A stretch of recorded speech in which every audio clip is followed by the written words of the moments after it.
I'm Michael Fiorito, Dr. Mike Fiorito. I practice in Cleveland, Ohio, and I'm here with Dan Marrano with Marrano Dental Arts, and he's giving a course. It's called Mastering Your Digital Toolbox. So we're streamlining the bottlenecks and digital workflows. So what does that mean to people wanting to attend? Yeah, so we've worked on the workflows for digital ONX for probably like the last 5 years. We've honed in the nuances of it, and it's something I thought it was important to share with the lab perspective and how we go about it, and then taking it into manufacturing as well, because I think that's a big bridge that's gapped. And then when me and you did the course together this year, I thought it was a great and unique opportunity to offer both a clinical and a lab perspective, kind of a one of a kind experience for the participants to see both Right. sides. Yeah, just a background too. Dan and I, excuse me, just met online. Just happened chance to meet up back, I don't know, 2020, 21, somewhere in there. And I was complaining about my lab work. He said, give me a try. And we kind of hit it off from there. And that was kind of when I was getting into photogrammetry when there weren't many people doing it. And kind of Dan was new at it. I was new at it. We troubleshooted through all of these different protocols and were able to kind of streamline everything, even though there was nothing out there too much. There were a few other people using it, but we were kind of all trying to share and come up with new ways. So we kind of had some ones that didn't work too well, found other ones that work well. And Dan was amazing in kind of researching the screws and everything else involved with the courses, excuse me, with the workflows, and helped me with the lab side of it. And what was great is we were able to collaborate and come up after a case and actually discuss and figure out what worked on my end, what worked for him, find something that made my job a little easier during the surgery so I didn't have to stop and take too many scans and interrupt my workflow during the surgery, but also still give you the information you need. And so that was really helpful. And as Dan mentioned, we had done a course or two like this before where we kind of give both perspectives from the surgeon's perspective and the lab perspective. And I think a lot of people take a lot from it. What I wanted to ask you too is in your abstract, you had talked about bottlenecks. What are some of the bigger bottlenecks that you run into, or is it something that the surgeons are doing? What did you mean? One of the bigger bottlenecks is usually the digital records, um, missing scans, missing photos, bad bites, and stuff like that kind of hold up the case from time to time. And then what we might do to overcome them in the lab side, and how we work around maybe a missing scan or and stuff like that from time to time. It's not something you want to miss every time, but sometimes when you're in the heat of the moment, you got to make something work. Um, and I always believe you guys are the surgeons on your end, and a lot of people are always like, "Oh, thank you," and it's like I don't have the hard job. I'm sitting in the lab in front of a computer. You're the one, and I don't really want to ever have to tell you to go back in and take that scan or uncover something and after the fact. So I always try to find a way to make it work. Well, I think some of it's having a good relationship because uh, as we've talked, it is good to tell me sometimes that my work isn't up to the standards you need, right? And so next time I could do it better because I don't know what I don't know. And so that's why having that relationship with your lab is ultra important, especially with these full large cases, because I can keep giving you the a bad scan where you can't get the bite, and then I'm spending half hour just trying to adjust it when a little tweak here and there really sets us up and makes your job a lot easier. And obviously, it's nice to just pop those in at the end of a long day and not have to struggle to get the cant right and to get the occlusion correct. So, um, Yeah, I you're would right there. do that. If you don't have open and honest communication, we might not have overcome some of the challenges that we saw early on. Um, So yeah, that definitely helps.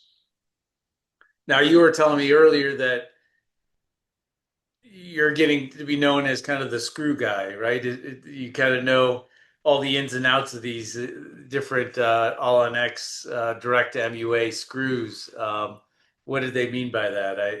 Yeah, so when it's funny, so when you proposed this to me, I had been doing some of this direct to screws with just like simple try-ins, put it in, but then like the temper was still in a high base, just because we were a smaller lab and I was trying to at the time, um, just save some steps, right? We would send them two, one would be direct.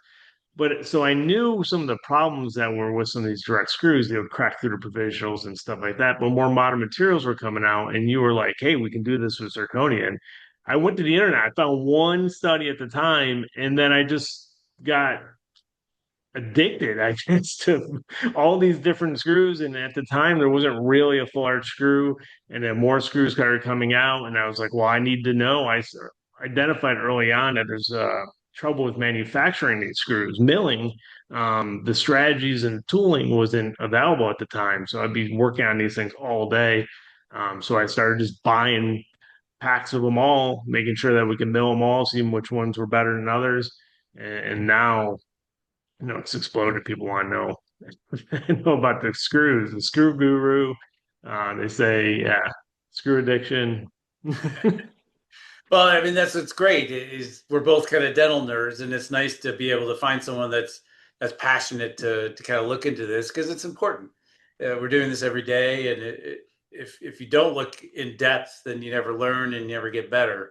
So, like we said, the collaboration between the two of us has really helped, and I think the course is going to kind of delve into a lot of those pearls that we've taken 5, 6 years to kind of come down to a nice, smooth, protocol and workflow. Um, Now, one thing we it really helped us out was photogrammetry, um, and I have the pick system. But what have you found? Is that required? What seems to be kind of the best way for you?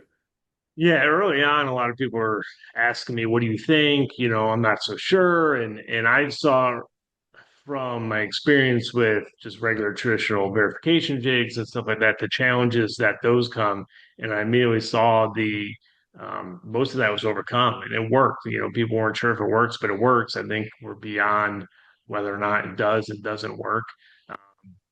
And I couldn't see going another way. I just actually remade a full arch because someone picked up a verification traditional jig the wrong, half of it was, I don't know, warped or whatever, and we had to remake it. The photogrammetry is spot on. The remakes and the fit issues are very, very, very little. And usually you can go back and just find it right away and identify the problem and move past it. So yeah, photogrammetry is a no brainer to me.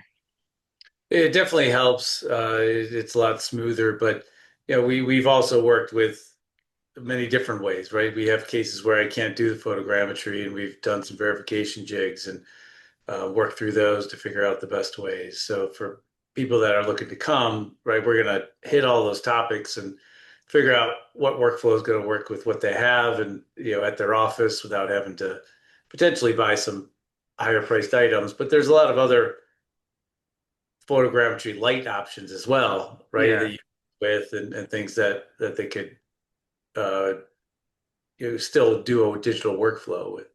Yeah, we have a almost fully digital workflow, and then there are some more cost-effective options now if you're not doing a lot of them, that work really well too. Right, right. Then when you're doing a lot of these cases with me or with any other doctors, what seems to be kind of the biggest breakdown that seems to throw off these cases where they either don't seat or they don't, the occlusion's way off. What do we need to do better? Yeah, it's usually some kind of communication or records. Obviously, sometimes bites are off. After the fact, they'll be like, "Well, that bite didn't look right."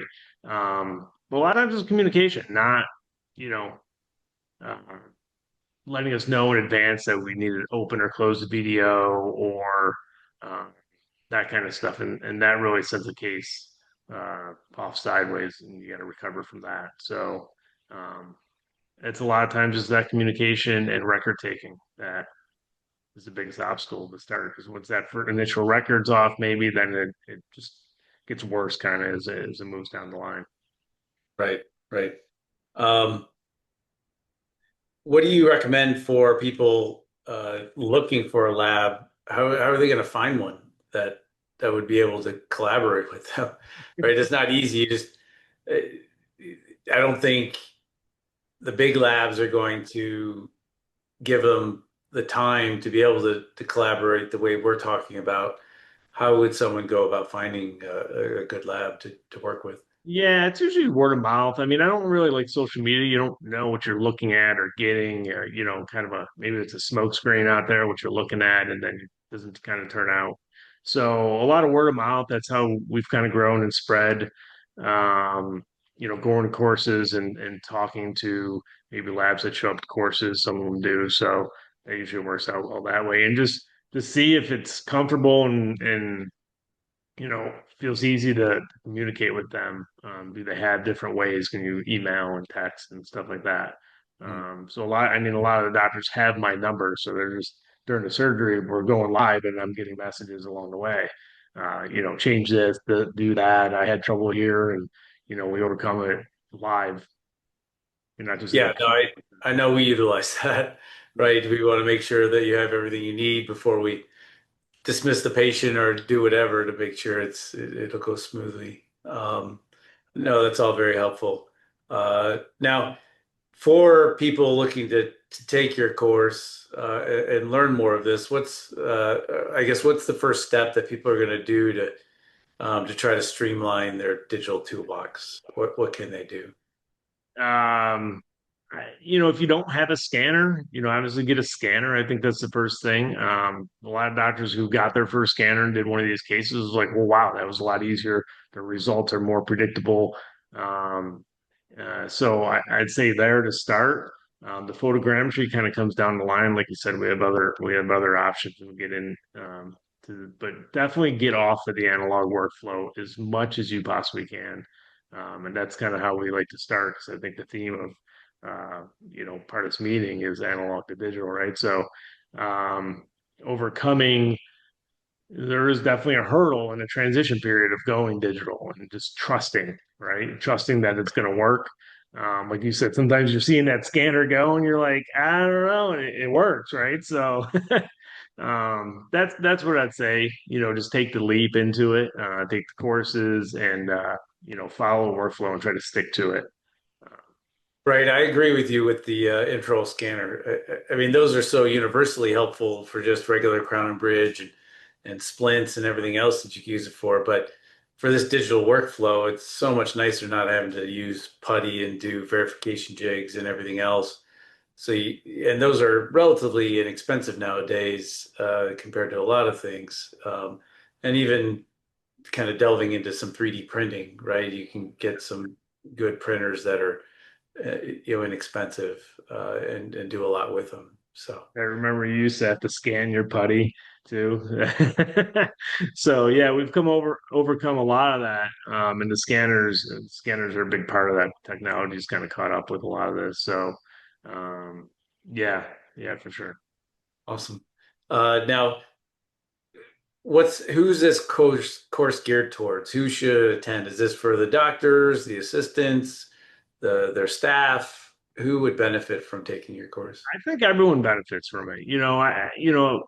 We kind of teach in a level that can be understood, and there's different level like record taking would be valuable to the assistants and see where we've seen some troubles and kind of overcoming that. Lab techs with the materials and the fundamentals and the manufacturing side of it, and doctors with the clinical, and then also you know I've gained so much from being to going into implant courses and even coming out to you and seeing chairside that just understanding both sides, even if doctor's never going to press mill, understanding what and maybe appreciate that both sides and what has to overcome to get there, and understand why maybe some things happen in a certain way. Mm. Yeah, Yeah, I no, think I agree with that as well. My staff, I was just talking to some of my assistants today, and their favorite thing is to do the full arches. I mean, because you're changing a lot of lives, you're doing a lot of really cool, fun stuff. In some ways, it's fun to play with those digital, instruments and scanners, to see what comes from your work on the other side of it, right? We're putting the implants in, we take all these weird scans with flags and then we just ship it all to you, and all of a sudden we get these beautiful teeth that we can print up.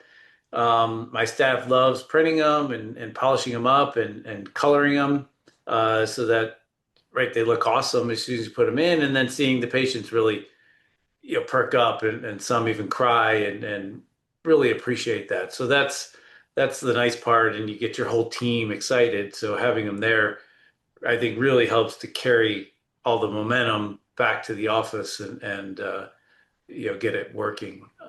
yeah. And what you're also doing too, right? You're going to have them allow them to print and paint some of these arches, correct? Yeah, we have some arches we're going to bring out, and we're going to paint them there.